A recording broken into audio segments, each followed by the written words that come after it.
Hai, Assalamualaikum warahmatullahi wabarakatuh. Perkenalkan, nama saya Julia Lutfi Udesari. Di sini saya ingin menjelaskan tentang evolusi hewan dan evolusi tumbuhan. Sebelum masuk ke situ, saya jelaskan terlebih dahulu tentang evolusi secara umum. Yuk langsung aja simak videonya.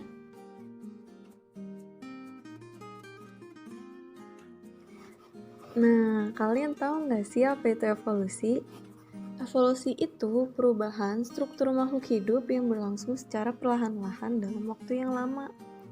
Perubahan-perubahan ini disebabkan oleh kombinasi 3 proses utama.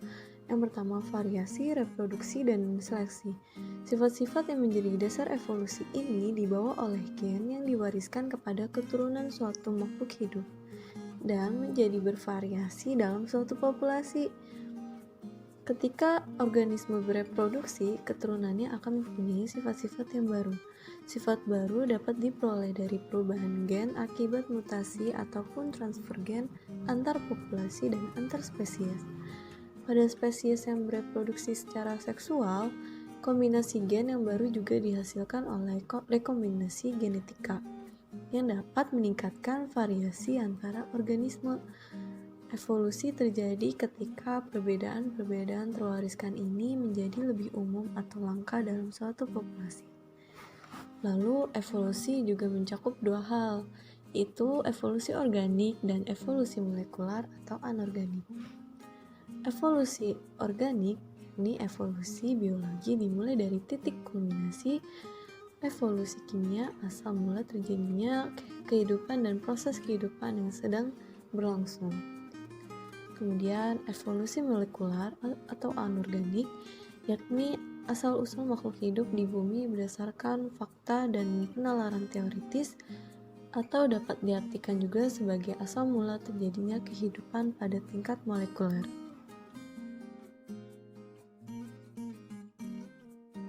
Oke, selanjutnya teori evolusi. Yang pertama, teori evolusi Darwin. Teori evolusi Darwin dimulai saat ia berlayar ke beberapa tempat. Saat sampai di Kepulauan Galapagos, Darwin menemukan kura-kura raksasa dan iguana Galapagos yang mirip kadal, tetapi berenang di air dan memakan rumput laut. Darwin memperlihatkan bahwa terdapat variasi pada hewan tertentu berdasarkan bentuk tubuh dan fungsinya dari pulau ke pulau. Hal tersebut terlihat jelas pada populasi burung finch. Teori evolusi Darwin tertuang dalam bukunya yang berjudul On the Origin of Species by Means of Natural Selection. Pada buku tersebut, Charles Darwin mengungkapkan teorinya mengenai evolusi. Pokok utama dari teori evolusi Darwin yaitu yang pertama, perubahan-perubahan yang terjadi pada suatu organisme disebabkan oleh seleksi alam. Yang kedua, yang paling kuat adalah individu yang mampu bertahan hidup. Individu yang mampu bertahan hidup akan mewariskan sifat kepada generasi berikutnya. Yang ketiga, individu akan berusaha keras untuk bertahan hidup. Individu yang tidak dapat bertahan hidup akan mati dan terjadi kepunahan, sedangkan yang bertahan akan melanjutkan hidupnya dan bereproduksi.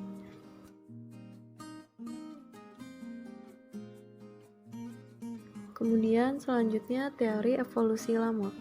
Lamarck menyatakan bahwa evolusi yang terjadi pada makhluk hidup merupakan bentuk respon terhadap perubahan lingkungannya.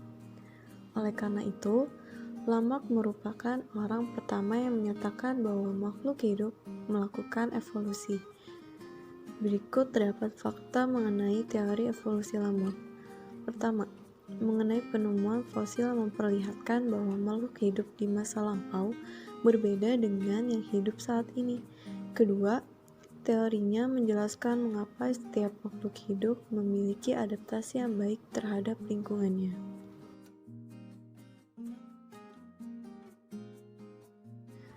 Lalu selanjutnya teori Cuvier. Teori ini dikemukakan oleh George Cuvier. George Cuvier menyatakan bahwa setiap spesies tercipta secara terpisah. Ia menjelaskan bahwa anak seorang atlet tidak serta-merta memiliki otot yang kuat begitu dilahirkan tanpa adanya latihan dan olahraga. Namun, ia tidak membantah mengenai adanya faktor yang diturunkan dari generasi ke generasi dan ia tidak mengetahui faktor penyebabnya. Teori Weismann. Orang yang mengemukakan teori ini adalah August Weismann. Weismann adalah seorang ahli biologi berkebangsaan Jerman. Menurut Weismann, evolusi terjadi ketika adanya seleksi alam terhadap faktor genetis. Teori Herbert Spencer. Herbert Spencer adalah seorang ahli filsafat dari Inggris yang pertama kali menggunakan istilah evolusi. Menurut Spencer, konsep evolusi yang dimaksud adalah berkaitan dengan suatu perkembangan ciri atau sifat dari waktu ke waktu melalui perubahan bertingkat. Pengertian yang dikemukakan oleh Spencer tersebut menunjukkan terjadinya suatu proses perubahan. Namun demikian, tampak bahwa pengertian yang dimaksud tidak terkait dengan kajian biologi. Dan pada perkembangannya, istilah tersebut tenggelam bersamaan dengan perkembangan pemikiran para ahli filsafat yang lain. Nih, buat kalian yang masih bingung, teori evolusi itu benar ada? Apa sih buktinya teori evolusi kalau ada? Bukti evolusi yang pertama adalah adanya fosil. Fosil adalah sisa-sisa makhluk hidup yang telah membatu dan terperangkap di dalamnya. Fosil ini mampu menguak tabir kehidupan pada masa lampau. Kehidupan masa lampau berbeda dengan kehidupan pada masa sekarang. Hal ini dapat dibuktikan dengan adanya perbedaan struktur antara tubuh hewan atau tumbuhan yang telah menjadi fosil dengan yang masih ada sekarang. Fosil-fosil ini pun jarang ditemukan dalam keadaan lengkap atau utuh, umumnya merupakan suatu bagian atau beberapa bagian tubuh makhluk hidup. Faktor-faktor yang menyebabkan jarang ditemukan fosil dalam keadaan lengkap yaitu: yang pertama, terjadinya lipatan buatan bumi. Yang kedua, pengaruh air, angin, dan bakteri pembusuk. Yang ketiga, hewan pemakan bangkai. Yang keempat, jenis organisme. Ada organisme yang tidak memungkinkan suatu bagian tubuh organisme menjadi fosil, misalnya amoeba. Kelima, keadaan lingkungan yang tidak memungkinkan suatu bagian tubuh organisme menjadi fosil. Lalu yang kedua, variasi individu dalam satu keturunan. Kalian pernah lihat nggak ada individu yang sama persis? Enggak kan? Bahkan anak kembar pun pasti mempunyai suatu perbedaan. Hal ini terjadi karena pengaruh beberapa faktor seperti suhu, tanah, dan makanan. Seleksi terhadap jenis hewan dan tumbuhan selama bertahun-tahun menghasilkan varian yang jauh berbeda dengan nenek moyangnya. Dari yang tadi saya jelaskan dapat disimpulkan bahwa adanya variasi merupakan petunjuk adanya evolusi yang menuju terbentuknya spesies baru. Lalu, bukti yang ketiga, analogi dan homologi. Analogi adalah organ-organ tubuh yang mempunyai fungsi sama tetapi bentuk asalnya berbeda. Misalnya sayap serangga dengan sayap burung. Dan kemudian homologi. Homologi adalah organ-organ makhluk hidup yang mempunyai bentuk asal yang sama, kemudian berubah strukturnya sehingga fungsinya berbeda. Misalnya, sayap burung homolog dengan tangan manusia. Kaki depan kuda homolog dengan sirip dada ikan paus. Bukti yang keempat, embriologi perbandingan. Adanya persamaan dan perbedaan dalam perkembangan embrio menjadi individu ini menunjukkan adanya hubungan kekerabatan antara organisme yang dapat menjadi bukti evolusi. Van Baer mengemukakan pendapatnya mengenai hal ini, yaitu: yang pertama, sifat-sifat umum organisme akan muncul terlebih dahulu daripada sifat yang khusus. Yang kedua, perkembangan sifat dimulai dari yang umum menuju yang khusus. Yang ketiga, binatang yang satu akan memisah secara progresif dari binatang yang lain. Yang keempat, dalam perkembangannya, hewan-hewan memiliki bentuk embrio yang serupa namun dewasanya berbeda. Bukti yang kelima, perbandingan fisiologi. Makhluk hidup mulai dari terendah hingga yang paling tinggi tersusun oleh sel. Walaupun jumlah sel dan morfologi setelah dewasa berbeda, namun fisiologi di dalam selnya memiliki kemiripan. Seperti berikut ini: metabolisme, respirasi, sintesis protein, dan sintesis ATP dan penggunaannya dalam aktivitas hidup.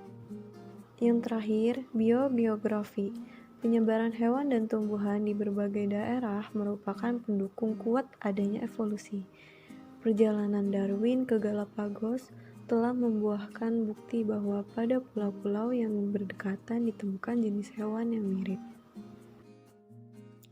Selanjutnya, mekanisme evolusi. Mekanisme evolusi dapat terjadi melalui beberapa faktor. Yang pertama, seleksi alam. Dalam mekanisme evolusi, seleksi alam adalah teori yang mempunyai konsep bahwa makhluk hidup yang tidak mampu beradaptasi dengan lingkungannya lama-kelamaan akan punah.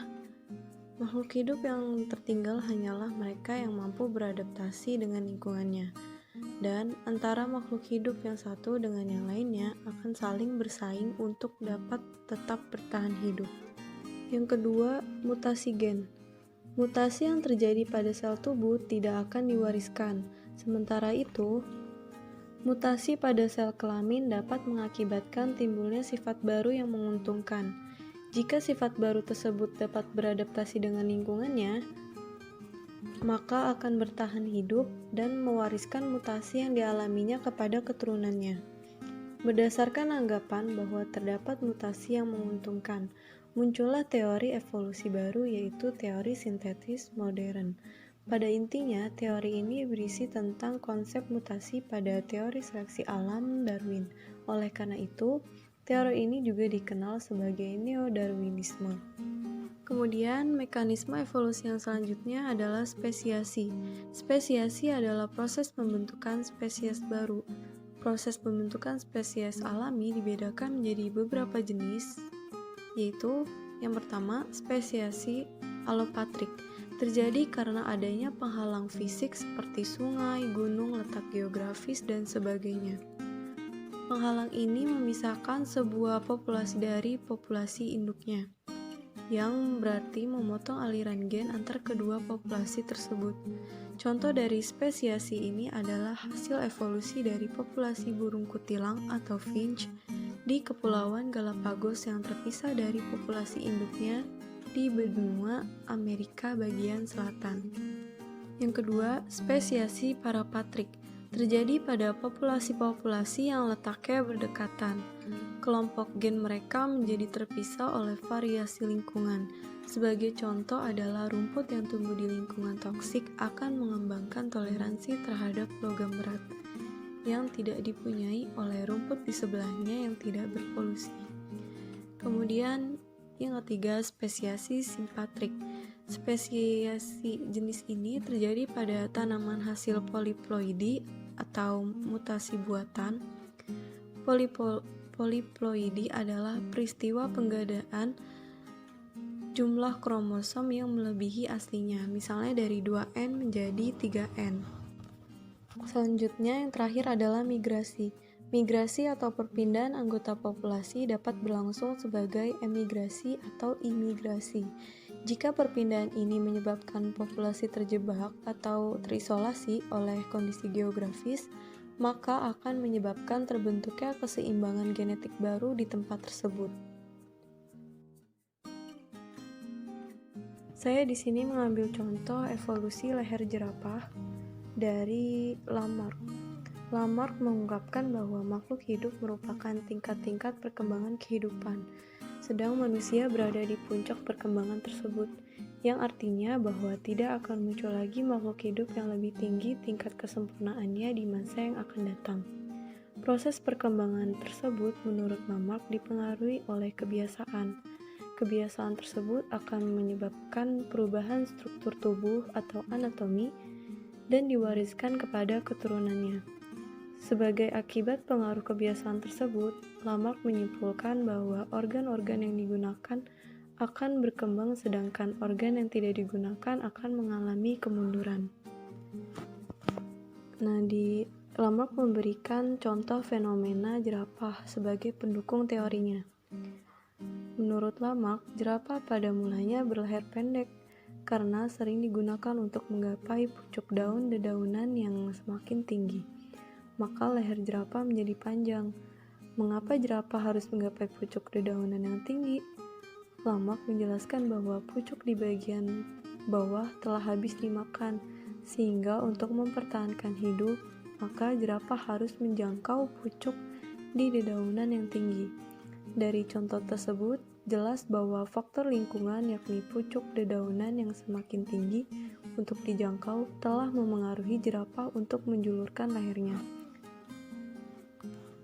Akhirnya, terjadi perubahan struktur anatomi leher jerapah menjadi semakin panjang dan sifat ini diwariskan kepada keturunannya.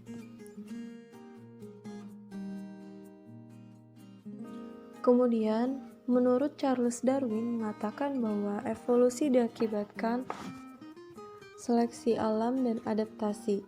Menurutnya, adanya perkawinan akan memunculkan keragaman anggota populasi. Kemudian, seleksi alam akan bekerja terhadap keragaman tersebut. Varian yang tidak sesuai dengan kondisi lingkungan akhirnya akan mengalami kepunahan. Sebaliknya, varian yang bisa bertahan hidup akan terus hidup beradaptasi dan melestarikan generasinya.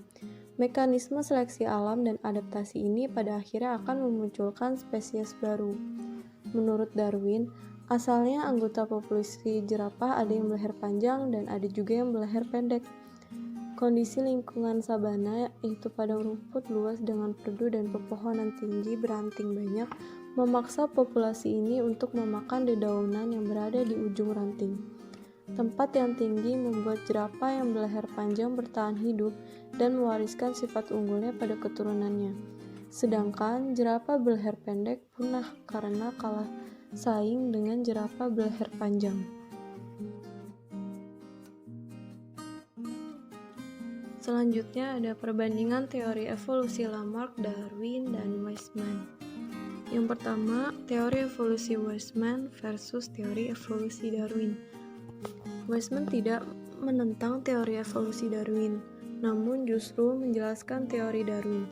Menurut Weismann, perubahan sel-sel tubuh akibat pengaruh lingkungan tidak diwariskan pada keturunannya. Evolusi menyangkut pewarisan gen-gen melalui sel-sel kelamin. Hal ini bermakna bahwa evolusi berkaitan dengan gejala seleksi alam terhadap faktor-faktor genetik. Weismann berpendapat bahwa sifat leher panjang dan leher pendek pada jerapah dikontrol oleh gen. Gen untuk leher panjang bersifat dominan, sedangkan gen untuk leher pendek bersifat resesif. Oleh karena itu, jerapah berleher panjang merupakan keturunan yang bersifat homozigot dominan atau heterozigot.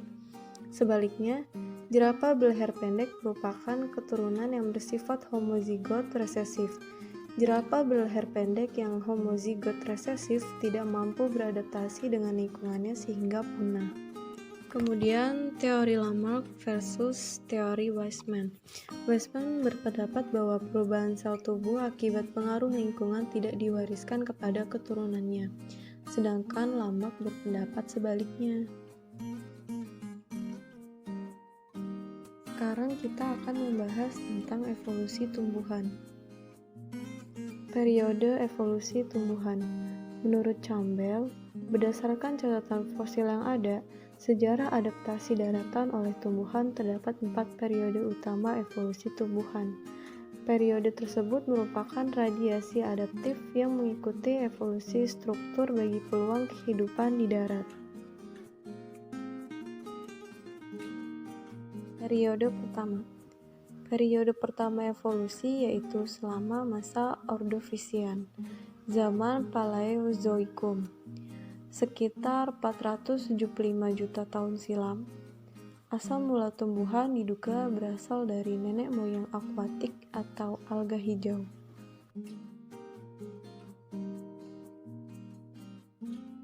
Periode kedua evolusi tumbuhan ditandai oleh diversifikasi tumbuhan vaskuler atau tumbuhan berpembuluh selama masa Devon sekitar 400 juta tahun silam. Tumbuhan vaskuler awal ini merupakan tumbuhan tak berbiji, misalnya pada jenis paku-pakuan serta kelompok tumbuhan tak berbiji lainnya. Periode ketiga evolusi tumbuhan dimulai dengan kemunculan biji, yaitu struktur yang melindungi embrio dari kekeringan dan ancaman perubahan lingkungan. Kemunculan tumbuhan biji ini mempercepat perluasan kolonisasi tumbuhan di daratan.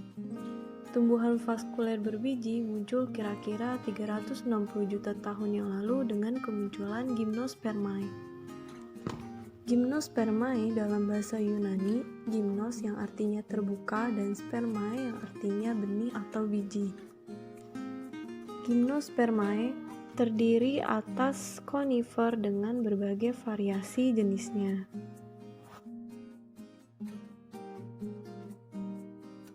Periode keempat dalam evolusi tumbuhan terjadi pada masa Kreta, zaman Mesozoikum, sekitar 130 juta tahun yang lalu. Periode ini ditandai dengan kemunculan tumbuhan berbunga yang memiliki struktur reproduksi yang agak rumit, di mana biji dilindungi oleh ruangan yang disebut ovarium. Karena biji terlindungi sedemikian rupa, maka kelompok ini disebut tumbuhan berbiji tertutup atau angiospermae, yang dalam bahasa Yunaninya angio itu wadah, sedangkan spermae benih atau biji. Beberapa kejadian utama evolusi tumbuhan. Yang pertama, Karophyta. Karophyta yang diwakili oleh ganggang karangan atau Caraceae menunjukkan bahwa Karophyta dan tumbuhan memiliki nenek moyang yang sama. Karophyta modern umumnya hidup di perairan dangkal, sementara Karophyta primitif diduga juga telah hidup di air dangkal yang mudah terancam kekeringan. Seleksi alam terjadi sehingga alga ini bertahan hidup di laut dangkal. Kedua, Bryophyta. Bryophyta menunjukkan adaptasi penting yang pertama kali membuat perpindahan ke daratan menjadi mungkin. Karakteristik yang dimiliki Bryophyta di mana gamet berkembang dalam gametangia, pembuahan sel telur dan embrio yang berkembang dalam organ betina. Terdapat 3 divisi pada Bryophyta, yaitu pertama, divisi lumut daun atau divisi Bryophyta. Yang kedua, divisi lumut hati atau divisi Hepatophyta. Yang ketiga, divisi lumut tanduk atau Anthocerophyta. Tumbuhan vaskuler tak berbiji. Tumbuhan memiliki asal-usul dari monofiletik dari alga hijau. Tumbuhan vaskuler menambahkan adaptasi baru terhadap kehidupan darat pada adaptasi yang telah berkembang sebelumnya pada Bryophyta. Tubuh sebagian besar tumbuhan vaskuler berdiferensiasi menjadi sistem akar di bawah permukaan tanah yang menyerap air dan mineral, dan sistem tunas batang dan daun di atas permukaan tanah tempat fotosintesis berlangsung. 3 divisi dalam tumbuhan vaskuler tak berbiji adalah divisi Lycophyta. Paku Lycophyta berevolusi selama masa Devon dan mendominasi daratan selama masa Karbon. Yang kedua, divisi Sphenophyta atau paku ekor kuda. Kelompok Sphenophyta dikenal sebagai paku ekor kuda. Contohnya Equisetum. Yang ketiga, divisi Pterophyta atau pakis. Divisi ini sangat beraneka ragam, dikenal sebagai pakis dengan jumlah spesies lebih dari 12.000 spesies yang hidup hingga masa kini. Gymnospermae. Gymnospermae kemungkinan merupakan keturunan dari Progymnosperma yang pada mulanya tumbuhan tak berbiji. Akan tetapi, pada akhir masa Devon, biji telah dievolusikan. Evolusi biji dikaitkan dengan Megasporangium, di mana pada tumbuhan berbiji bukanlah suatu ruangan, akan tetapi sebaliknya merupakan struktur berdaging padat yang disebut nucellus. Sampai saat ini terdapat 4 divisi Gymnospermae yang tetap bertahan hidup. Yang pertama, Cicadophyta. Yang kedua, Gingophyta. Yang ketiga, Coniferophyta. Yang keempat, Gnetophyta. Angiospermae. Saat ini, Angiospermae merupakan tumbuhan yang paling beraneka ragam dan tersebar luas. Saat ini dikenal 250.000 spesies Angiospermae dan ditempatkan dalam divisi tunggal yaitu Anthophyta. Anthophyta terdiri atas dua kelas yaitu Monocotyledon dan Dicotyledon. Kelas Monocotyledon cirinya mempunyai satu kotiledon, akarnya serabut, batang biasanya tidak bercabang dan tidak membesar karena tidak mempunyai kambium, berkas pembuluh pada batang tersebar atau tidak teratur. Tanaman hias contohnya anggrek, gladiol, lili, dan bunga bakung. Kemudian kelas dikotil, cirinya mempunyai dua kotiledon atau dua biji di dalam embrio, akarnya tunggang, batang mempunyai kambium. Pada tumbuhan berkayu dapat terlihat adanya aktivitas kambium melalui pembesaran diameter batang.